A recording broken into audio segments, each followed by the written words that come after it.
entre tus ojos y las escribirás en los postes de tu casa y en tus puertas. Bueno, fíjense que el pueblo de Israel tomó tan en serio estas palabras que algunos judíos habían hecho pequeñas bolsas de cuero. ¿Saben cómo se llamaban esas? Filacterias, donde guardaban copias de las escrituras importantes y luego las ataban en sus manos, las ponían en su frente como un recordatorio. Bueno, los judíos, déjenme decirle que todavía realizan esa importante ceremonia en la actualidad. En los postes de la casa, le digo, y las escribirás en los postes de tus casas y en tus puertas. Ellos colocan a lo largo, cuando van a entrar en su casa, en los postes, y quizás en algunos otros lugares, cosas parecidas a estas. Esto se llama mesusa. El mesusa son estos objetos, no lo tienen como objeto de idolatría, sino como un recordatorio. Y dentro tienen pequeñas porciones de la palabra, para ellos, el Antiguo Testamento, la ley. Y los tienen ahí escritos en hebreos y lo tienen en diferentes lugares de la casa.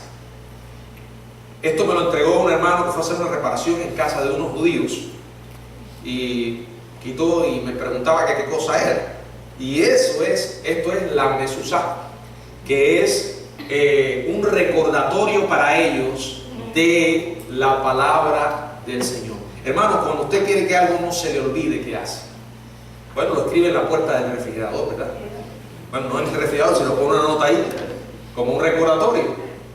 Algunas personas se atan cosas en las manos o alguna otra manera para ayudarse a recordar. Esa es la idea. Y aunque no hay nada malo con estas tradiciones, el Señor estaba yendo más allá de eso. Él quería un sentido práctico. Él quería que la palabra estuviera en cada hogar y en cada corazón. Y Él quiere que nuestra cultura gire en torno a la Biblia. Es bueno tener devocionales, pero es mucho mejor hacer que la Biblia sea tan común en nuestras conversaciones como es el clima, los deportes, las noticias y los eventos del vecindario. Si quieres hacer que la Escritura sea parte de tu vida, la transformación tiene que empezar por nosotros. Te voy a poner un ejemplo. Intenta este experimento. Durante el siguiente mes, dedica 15 minutos diarios a leer entre 10 y 20 versículos de la Biblia. El próximo mes, bueno, no el siguiente mes, empieza ya, mañana. Dedica 15 minutos diarios. ¿Qué es 15 minutos? Entre 10 y 20 versículos de la Escritura y luego memoriza. Digo, trata de meditar en ello. Medita, ¿qué es lo que Dios te está diciendo? Hazte la pregunta, ¿qué me está diciendo? Primero, ¿qué Dios quiso decir con esto? Segundo, ¿qué Dios me quiere decir a mí?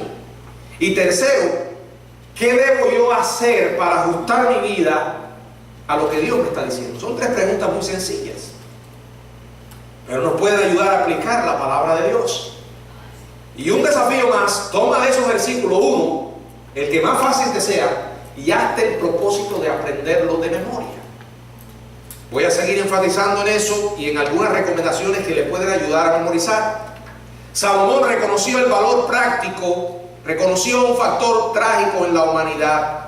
Nosotros queremos hacer las cosas a nuestra manera y odiamos que Dios nos diga, odiamos que nos digan qué hacer. Sin embargo, si somos cristianos, tenemos que hacer lo que Él nos dice. Y si se nos hace difícil, debemos intentarlo. Proverbios capítulo 7. Quiero que leamos otro versículo. Proverbios capítulo 7, verso 2 y verso 3. Guarda mis mandamientos. Nuevamente dice, guarda mis mandamientos. Recuerden, hermanos, usted no puede guardar una cosa que ha olvidado. Y para que se quede hay que atarla. Hay que retenerla. No le estoy hablando ahora que usted va a tomar versículos de la Biblia y se los va a colgar por aquí o por allá. Pero sí puede andar con una tarjeta en el bolsillo. No una tarjeta de presentación, sino una tarjeta con un versículo. Ustedes no saben que hay momentos perdidos durante el día. Esos ratos que uno no tiene nada que hacer o saque en ese momento el versículo y no suelte esa tarjeta hasta que no forme parte de su mente y de su corazón. Dice, guarda mis mandamientos y vivirás, y mi ley como la niña de tus ojos. Nuevamente, lígalos a tus dedos. Escríbelo en la tabla de tu corazón. Nuevamente, átalos. Ahí está la enseñanza. Proverbios capítulo 22, versos 17 y 18. Ya ven que los versículos que leímos al principio comienzan a adquirir sentido para nosotros. Proverbios 22, 17 y 18. Inclina tu oído y oye las palabras de los sabios, y aplica tu corazón a mi sabiduría, porque es cosa deliciosa si la guardares dentro de ti, si juntamente se afirmaren sobre tus labios. Realmente me encantan estos dos versículos, hermano. Dice que debe tener la palabra afirmada en los labios. Menciónala. Ahora, ¿cómo puedes mencionarlo si no se ha quedado en tu vida? Lo digo una vez más, no hay mejor método para vencer el analfabetismo bíblico que memorizar las Escrituras. Pero no quiero terminar sin hacer un énfasis más en el sentido práctico de esto. Hace muchos años, antes de que la imprenta y el internet hicieran que la información estuviera a la mano, las personas memorizaban mucho más, palabra por palabra. Si encontraban algo útil, decían, me voy a aprender esto. Debido a la producción en masa de libros, la memorización ha ido en declive, y más aún con la aparición del internet y toda esa información que hay. Hoy la gente quiere saber algo, pone ahí la palabra y le aparece la información en internet. Antes tenían que estudiar, tenían que archivar la información, porque probablemente usted estaba estudiando con un libro que no era suyo, y con toda probabilidad no lo iba a tener siempre. En la actualidad, con internet en el bolsillo de las personas, el hábito de la memorización casi se ha extinguido. Aún así, el cerebro humano, hermanos, dado por Dios, es una herramienta maravillosa. ¿Saben qué? Ustedes saben que yo soy muy despistado con los nombres. Con algunos, cuando escribo un nombre, saben que se me queda grabado. Ahora, si alguien me entrega una tarjeta y me dice, mire pastor, aquí está fulano, probablemente a las pocas horas ya olvidé el nombre. Pero si lo escribo, y lo escribo un par de veces, se me queda. Y yo mismo me asombro. Tenemos que buscar cosas que nos ayuden, que el Señor nos ha dado una herramienta tremenda en el cerebro. Así que permítame darle 3 consejos prácticos que lo he puesto en práctica muchas veces y creo que nos pueden ayudar. Primero, es mejor aprender pocos versículos perfectamente que muchos a la ligera. Vuelvo a la idea, es mejor leer poco de la Biblia que leer mucho y olvidarlo. Aprende la cita, todas las palabras tal como aparecen en el versículo. Es más, no vayas a otro versículo hasta que puedas decir de manera exacta el versículo que aprendiste sin ver la Biblia. Olvídate de la concordancia. En tus conversaciones diarias no vas a andar con una Biblia. Una de las cosas que a veces nos impacta de esas personas que vienen a la puerta de uno, le tocan de ciertos grupos, y a veces la gente, oye, ¿qué conocimiento de Biblia tiene? Sí, porque le dicen los versículos de memoria. Y déjenme decirle, realmente no conocen la Biblia. Solo lo que han hecho es memorizar algunos versículos según su propia conveniencia. Pero lo dejan impresionado, porque no tenemos, no es que no tengamos, es que no nos ponemos para eso. Segundo, repasa con frecuencia. ¿Saben cuál es el secreto de la memorización? El secreto de la buena memorización. ¿Cómo usted logra memorizar? Repítelo. Repítelo, repítelo, repítelo. Cuando uno es joven, la cosa se queda pegada más fácil. Ya después pasa trabajo, pero se pega igual. Y si lo duda, ahí está aquel caballero que conoce muchos detalles de la Biblia. Repetición. El cerebro está diseñado para almacenar habilidades y utilizamos la memoria para practicar esas habilidades. Repita. Con la repetición constante, la habilidad de decir un versículo se vuelve muy natural. Primer consejo: tome pocos versículos. Trate de memorizarlos. Segundo, repítalo, repáselo con frecuencia. Y el tercer consejo es: utiliza el versículo que memorizaste. Ahora, seamos honestos. Si usted ahora viene a mí y me dice: pastor, yo conozco algunos versículos, ¿verdad que sí? Todos tenemos que saber algunos. Versículos de la Biblia, no aquellos que dicen cosas que no están en la Biblia. Son arriesgados. Es como aquellos que dicen: no, porque la Biblia dice: cuídate que yo te cuidaré. O como el Señor, que en una ocasión estaba orando en una iglesia, lo mandaron a orar por los niños y empezó a orar y dijo: Señor, sé con los niños, bendícelos, porque como tú dices en tu palabra, los niños son la esperanza del mundo. Bueno, los cubanos entienden el chiste, porque el problema es que eso es un pensamiento de Martí, que no tiene nada que ver con la Biblia. Ahora, yo estoy seguro que los que estamos acá por lo menos sabemos algún versículo de la Biblia. ¿Por qué lo sabe? Porque alguien se lo dijo y usted lo tomó y lo ha estado repitiendo, y en una conversación lo usa. Esa es la clave.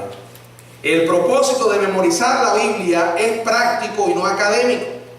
¿Qué valor tiene recitar una docena de versículos acerca de la tentación si caemos en ella? El punto es: utiliza tus versículos en oración. Si memorizaste un versículo con relación a la tentación, úsalo en eso. No solamente en tus conversaciones, sino en tus oraciones. Señor, tú has prometido ayudarme en medio de las tentaciones. Señor, tú dices en tu palabra esto, y yo te pido que tú me ayudes. ¿Qué pasaría en nosotros si decidimos tomar esto? Mire, yo sé que es difícil, sobre todo cuando uno comienza. Hay muchas palabras en la Biblia que a veces se nos hace difícil entender. Pero trate de imaginar esto como alguien que va a buscar un tesoro y tiene que escarbar. No se dé por vencido. Si sabe que hay una palabra que no entiende, busque su significado. Cuando usted la encuentre el significado, se le va a hacer muy, muy claro. Muy claro. A veces me han preguntado a mí sobre una palabra, y les voy a ser honesto, no he sabido explicar con exactitud cuál es el significado. Para mí sé lo que significa, pero no puedo explicarlo. Y entonces he tratado de buscarlo en un diccionario. Esta semana estoy leyendo un libro que, si usted quiere invertir, se lo puedo recomendar. Se llama Usos y Costumbres de las Tierras Bíblicas. Este es un libro que habla de las costumbres y las prácticas en las tierras bíblicas. Y entonces realmente uno se queda impresionado cuando lo lee, porque las costumbres orientales son totalmente diferentes a las nuestras. Pero es realmente extraordinario cuando uno lee esas costumbres y entonces te presentan los pasajes donde aparece. Y uno se queda realmente impresionado porque comienza a entender entonces muchas cosas de la Biblia. Le voy a poner un ejemplo. Para nosotros, dormir con la luz apagada es lo normal, ¿verdad? Bueno, a no ser algunos por ahí que no pueden dormir si no está toda la casa oscura. ¿Saben ustedes que para los orientales, el cercano oriente, dormir en oscuridad es lo peor? Ellos tienen que dejar una lámpara encendida. De hecho, la gente que no puede encender una lámpara se consideran en extrema pobreza. Es decir, que la oscuridad para ellos es algo desastroso. Entonces ahora comenzamos a entender cuando Jesús dijo sacarle y echarlo fuera, porque ahí será a las tinieblas de afuera. O sea, se usa la oscuridad como una señal de maldición. ya les he explicado que ellos no comen con cubiertos como nosotros, no comían con cubiertos. De hecho, solo tenían un solo depósito de comida. Y ahí todo el mundo venía y con unos panes y comía. Mira cómo se ríe Teresa. Será un poco antihigiénico, pero era la práctica. Todos metían la mano, las manos allí con el pan y lo mojaban y sacaban. De hecho, el pan servía como cuchara.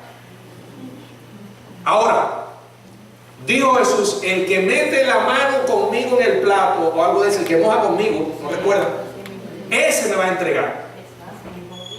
Entonces en ese momento los discípulos no pudieron darse cuenta quién era. ¿Saben por qué? Porque todos estaban metiendo la mano. O sea, se nos va haciendo más fácil. Por ejemplo, el beso es una forma de saludarse como el apretón de manos que usted y yo practicamos hoy. Si un hombre se encontraba con un hombre, le ponía la mano derecha sobre el hombro izquierdo y le besaba la mejilla derecha. Después hacía el movimiento contrario y le besaba la mejilla. No se besaban hombres con mujeres. Era la práctica así, mujeres con mujeres y hombres con hombres. Era una práctica muy común. Ellos no se preocupaban tanto de la apariencia de sus casas, sino trataban de velar lo de adentro. Por eso el diseño de las casas orientales era totalmente diferente al nuestro. Y ahí podríamos extasiarnos explicando muchas de estas costumbres. Pero si usted quiere, adquiera ese libro porque le va a ayudar muchísimo a comprender muchas prácticas que para nosotros no tienen significado o no las entendemos de la misma manera que ellos. Por ejemplo, una persona le tocaba la puerta a otro y no le decía el nombre. Comenzaba el de adentro a hacerle preguntas porque se reconocía a la persona por la voz, no se le preguntaba el nombre. Otro detalle, en las casas apenas habían 2 cuartos. Cuando habían 2 cuartos eran casas de gente rica. Generalmente las casas comunes allí tenían una sola habitación y todos dormían en la misma habitación. ¿Recuerdan cuando el Señor habló del hombre que fue a visitar al otro, al amigo, y le pidió que le dieran los panes, ¿no? Y él le dijo, no puedo levantarme ahora en la noche porque mis hijos están conmigo en la cama. Y así era literalmente, el padre se acostaba en una esquina, la madre en la otra y en el medio se ponían los muchachos. Todo el mundo dormía en una sola habitación. Ahora, ¿por qué estoy explicando esto, hermanos? Porque hay muchas maneras a través de las cuales nosotros podemos comprender mucho más la palabra. Y como les dije, usted hágase la idea, porque es así, de que es realmente un tesoro y hay que excavar. Y usted se va a sorprender cómo Dios le va a hablar a su vida a través de estas cosas. Memorice la Biblia. Y bueno, aparte del sentido espiritual, está el sentido práctico. Usted va a mantener su cerebro activo y tendrá quizás menos probabilidades de olvidarse de cómo se llama, ¿verdad? Así que yo le recomiendo que trate de memorizar lo más que pueda y va a ser de gran bendición a su vida. Aparte del que es la solución para vencer el analfabetismo bíblico. Que el Señor nos bendiga. Amén.